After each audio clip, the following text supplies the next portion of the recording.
अस्सलामुअलैकुम। उर्दू पॉइंट के साथ मैं हूं आपका मेज़बान दानियाल सुहेल।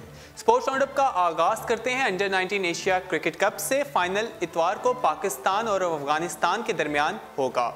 मलेशिया में जारी under 19 Asia cup cricket tournament के दूसरे सेमीफाइनल में अफगानिस्तान ने नेपाल को हराकर फाइनल के लिए क्वालिफाई कर लिया है।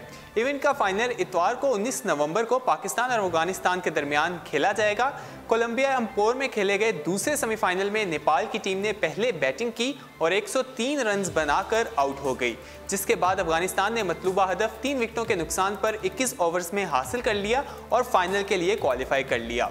अंडर 19 एशिया क्रिकेट कप के हवाले से टूर्नामेंट का फाइनल अब 19 नवंबर को पाकिस्तान और अफगानिस्तान के दरमियान खेला जाएगा।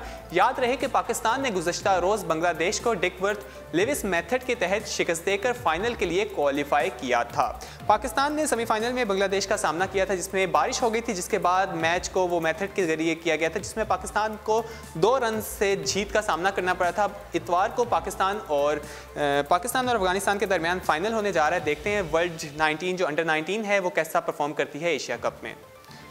बात करते हैं मोहम्मद हफीज़ के बॉलिंग एक्शन के हवाले से, जिन पर पाबंदी आयद कर दी गई है। उसके बाद उन्होंने फैसला किया है कि वो बांग्लादेश प्रीमियर लीग नहीं खेलेंगे। आईसीसी की जानिब से कौमी क्रिकेटर मोहम्मद हफीज़ के बॉलिंग एक्शन को गैर कानूनी करार दे दिया गया है, जिसके बाद उन पर मैचेस के दौरान बॉलिंग कराने पर पाबंदी आयद कर दी गई है।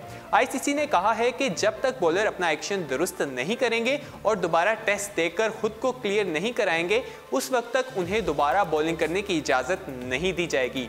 बॉलिंग एक्शन को गैर कानूनी करार दिए जाने के बाद मोहम्मद हफीज़ ने बांग्लादेश प्रीमियर लीग में हिस्सा न लेने का फैसला किया है, जबकि वो बीपीएल में एक टीम की तरफ से मुआहदा भी कर चुके हैं। मोहम्मद हफीज़ का मौक़िफ़ है कि वो बांग्लादेशी प्रीमियर लीग खेलने की बजाय पाकिस्तान में रहकर अपनी बॉलिंग एक्शन को दुरुस्त करने के लिए काम करेंगे। अगर हम बात करें मोहम्मद हफीज़ के बॉलिंग एक्शन की, जो पाकिस्तान और श्रीलंका के दरमियान खेले जाने वाले वनडे मैचेस के दरमियान रिपोर्ट किया गया था, जिसके बाद उन्होंने 1 नवंबर को इंग्लैंड में बायोमैकेनिक टेस्ट दिया था, जिसकी रिपोर्ट कल शाम को शाया की गई है और उसके मुताबिक उनका जो बॉलिंग एक्शन है वो गैर कानूनी करार दे दिया गया है, जिसके बाद वो बॉलिंग नहीं करवा सकते। अगर हम बात करें मोहम्मद हफीज़ की, वो इस टाइम आईसीसी की रैंकिंग में नंबर 1 ऑलराउंडर हैं, लेकिन जब उनके ऊपर ये पाबंदी का सामना करना पड़ रहा है कि वो बॉलिंग नहीं करवा सकते, तो उनका भी बयान यही आया था कि वो पुरुमीद थे कि वो ये टेस्ट क्लियर कर लेंगे, लेकिन इस हवाले से काफ़ी वो डिसअपॉइंट हुए। उन्होंने कहा है कि वो दोबारा ये टेस्ट देंगे। उन्होंने हार नहीं तस्लीम की और उनका कहना है कि वो बांग्लादेश जो प्रीमियर लीग होने जा रही है उसमें परफॉर्म नहीं करेंगे, क्योंकि वो उसमें खेलना हिस्सा नहीं ले रहे। वो अपनी जो ये बॉलिंग एक्शन है इसको सही करने पर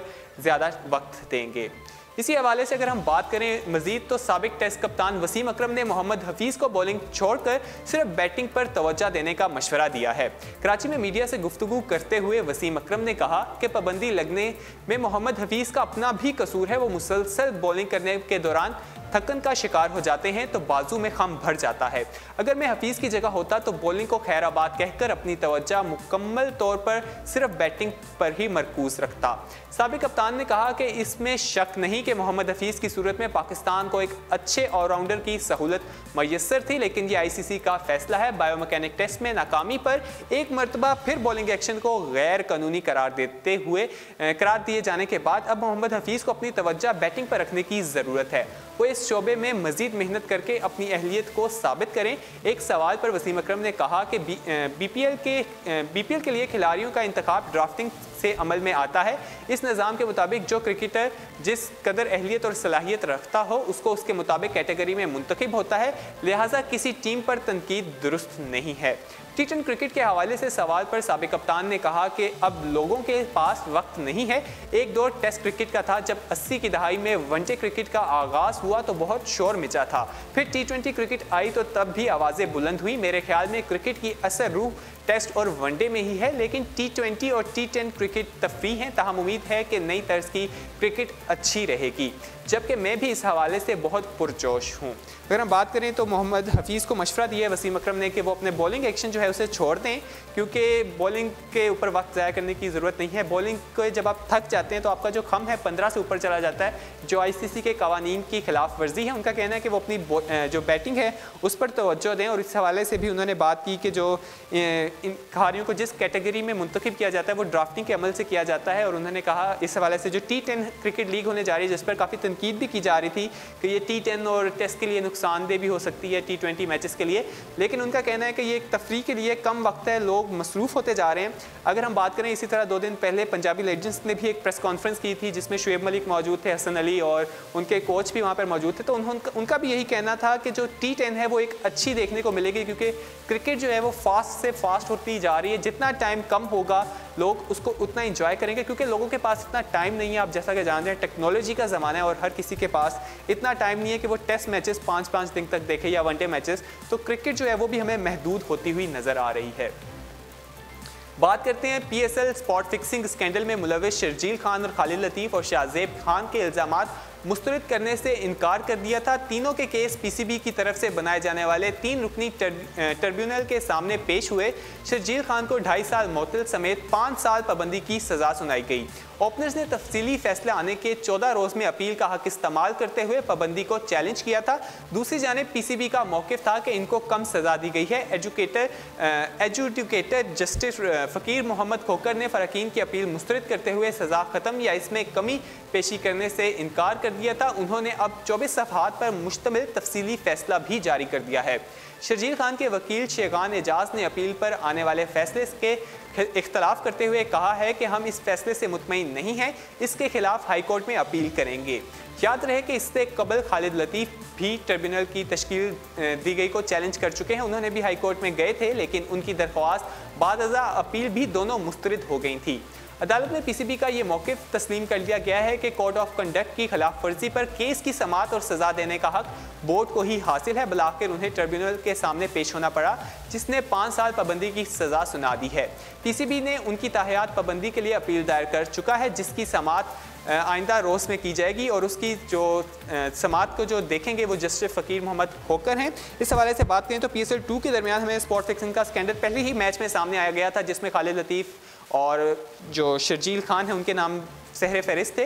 लेकिन इस हवाले से केस जो था वो भी चल रहा है, उन पर सज़ा दी गई है 5 साल की। मोहम्मद इरफान का भी नाम आया था, लेकिन उनको जो 3 माह की सज़ा दी गई थी, क्योंकि वो बोर्ड को बता चुके थे उनका कुछ इसमें नहीं था। इस हवाले से वो अपनी सज़ा पूरी कर चुके हैं। PSL 3 के हवाले से जो ड्राफ्टिंग हुई है, इसमें भी कहा जा रहा है कि जो करप्शन के जो मसाइल हैं उनको ज़्यादा से ज़्यादा फिक्सिंग के मसाइल जो हैं उनका सामना ना करना पड़े, ताकि सख्त इंतजाम किए जाएँ। और इस बार जो दुबई का होटल है वो भी तब्दील किया जा रहा है और सख्त से सख्त इंतजाम किए जा रहे हैं। आगे बढ़ते हैं और बात करते हैं पाकिस्तान सुपर लीग की फ्रेंचाइज ने कौमी T20 टूर्नामेंट के शेड्यूल को हदवे तनकीद बनाया है। कौमी T20 टूर्नामेंट अगस्त-सितंबर में शेड्यूल करने के बाद मुलतवी कर दिया गया था। अगर इवेंट का इनेकाद PSL ड्राफ्टिंग से कबल होता तो फ्रेंचाइज के नज़र में आने वाले नए टैलेंट का इंतखाब करते, लेकिन मामला बरक्स हो गया। डोमेस्टिक टूर्नामेंट के अभी 2 मैचेस ही हुए थे कि PSL के लिए प्लेयर्स ड्राफ्टिंग का मरहला मुकम्मल कर लिया गया। इस फैसले को फ्रेंचाइज की तरफ से हदफे तनकीद बनाया जा रहा है। एक टीम के अहदेदार ने कहा कि कौमी T20 कप में मुतासिर कुन कारकर्दगी दिखाने वाले क्रिकेटर्स को अब PSL में मुंतखब करने का मौका नहीं मिलेगा। ड्राफ्ट इस इवेंट के बाद होते तो हम बासलाहियत खिलाड़ियों को इंतखाब कर सकते थे। इस सूरत हाल में खिलाड़ी भी काफ़ी मायूस कुन है। PSL में शिरकत का मौका ना होने की वजह से कौमी T20 इवेंट उनके लिए भी पुरकशिश नहीं रहा। मुल्तान सुल्तान के जनरल मैनेजर हैदर अली ने कहा कि डोमेस्टिक मुकाबलों के उम्दा परफॉर्मर को मौका देने के लिए 21वें खिलाड़ी को स्क्वाड में शामिल करने की तजवीज़ सामने आई है। क्रिकेटर्स में मायूसी पाई जाती थी, इसलिए PCB से कहा है कि जनवरी में एक इजाफी प्लेयर शामिल करने की इजाज़त दी जाए। हम डोमेस्टिक इवेंट के साथ अंडर-19 क्रिकेट की कारकर्दगी पर भी नज़र रखे हुए हैं।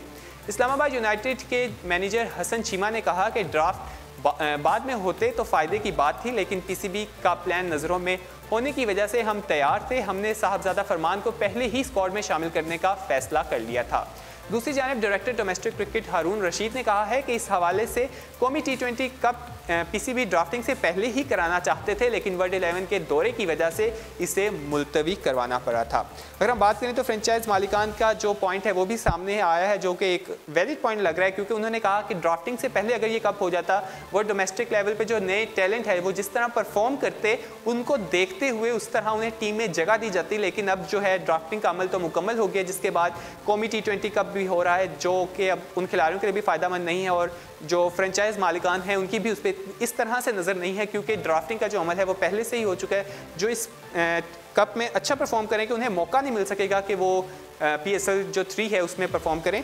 लेकिन अगर हम बात करें तो हारून रशीद की जो जानिब से कहा गया है कि इसका अमल पहले ही करवाना चाहते थे, लेकिन वर्ल्ड 11 के दौरे की वजह से ये मुलतवी करवाना पड़ा, तो अब इस हवाले से कुछ कह नहीं सकते। लेकिन 21 प्लेयर्स जो शामिल करने का कहा गया है, जिस पर जनवरी में एक अजाफी प्लेयर शामिल कर सकते हैं, तो इस हवाले से कह सकते हैं कि अभी कुछ प्लेयर्स को मौका मिल सकता है कि वो PSL 3 में खेल सकें। आगे बढ़ते हैं और स्नूकर की बात करते हैं। आलमी स्नूकर चैंपियनशिप में शिरकत के लिए कौमी टीम जुम्मे को कतर रवाना हो रही है, जिसमें पाकिस्तान आलमी चैंपियनशिप के मेंस और मास्टर्स इवेंट में शिरकत करेगा। IBSF के मुकाबले आज कतर के शहर दोहा में शुरू हो रहे हैं। मेंस इवेंट के लिए 4 रुकनी टीम में कौमी नंबर 1 खिलाड़ी अरशद इकबाल, साबिक आलमी चैंपियन मोहम्मद आसिफ, मुबशर रजा और army junior champion Mohammad Naseem Akhtar शामिल हैं। पाकिस्तान स्नूकर एसोसिएशन के नए पॉइंट निज़ाम के तहत इंटरनेशनल और कौमी इवेंट में बेहतर कारकर्दगी की बदौलत अरशद इकबाल और मोहम्मद आसिफ ने कौमी टीम में जगह बनाई, जबकि मुबशर रजा को कौमी एसोसिएशन ने अपने इस्तेहकाक की तहत कौमी स्क्वाड का हिस्सा बनाया है। Army junior championship Mohammad Naseem Akhtar IBISF की जानिब से वाइल्ड कार्ड मिलने की बदौलत आर्मी चैंपियनशिप में पाकिस्तान की नुमाइंदगी के हकदार बने हैं, जबकि आर्मी चैंपियनशिप के मास्टर इवेंट में पाकिस्तान के 3 खिलाड़ी शरीक हो रहे हैं। कौमी नंबर 1 इस्जाद इकबाल ने कहा है कि आर्मी इवेंट के लिए भरपूर तैयारी की है, सख्त मुकाबलों की तवक्को है, लेकिन उम्मीद है कि मुकाबले कामयाबी हासिल करेंगे। जबकि आलमी जूनियर चैंपियन मोहम्मद नसीम अख्तर ने कहा है कि वो आलमी इवेंट में उम्दा कारकर्दगी अदा करने के लिए तैयार हैं, जबकि कौमी कैंप में भरपूर प्रैक्टिस ने एतमाद में बहुत इजाफा किया है। अगर हम बात करें स्नूकर चैंपियनशिप के हवाले से, जिस तरह पाकिस्तान के 3 प्लेयर्स ये इवेंट खेलने के लिए गए हैं, उम्मीद करते हैं कि वो ये इवेंट जीत कर वापस हैं। स्नूकर की अगर हम बात करें तो स्नूकर में हमारे पहले भी एक प्लेयर हैं जो जीत चुके हैं, जिसने मुल्क का नाम रोशन किया है, तो देखना है कि ये मुकाबले जो हैं हमें कैसे देखने को मिलते हैं। उम्मीद करते हैं कि जो मुकाबला है वो सख्त हो और जो कप है स्नूकर का वो हम जीतें, चैंपियनशिप जो होने जा रही है। इसके साथ ही स्पोर्ट्स राउंडअप अपने इख्तिताम को पहुंचता है। मजीद खेलों की खबरें जानने के लिए विजिट कीजिए हमारी वेबसाइट urdupoint.com। अल्लाह हाफिज़।